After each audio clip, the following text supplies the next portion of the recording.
Naimbaga bigat kada kayo amin, I am Ron Fernandez, a graduate of Information and Communication Technology at Polytechnic University of the Philippines. Join me as I take pride and honor to represent our beloved municipality, Aguilar!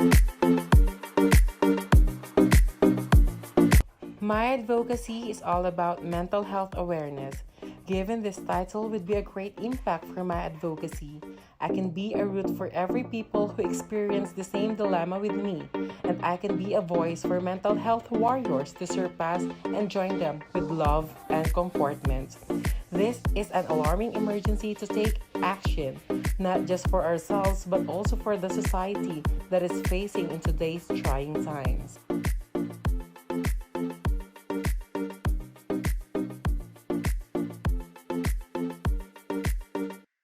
Inclusivity, visibility, and equality are what we've been fighting for so long. And I know that this could be a platform where we can showcase our diverse community, which is LGBT. I am not just here fighting for myself, but fighting for the whole community, especially who cannot speak for themselves. We are brave, we are bold, and we are considerate. Thank you.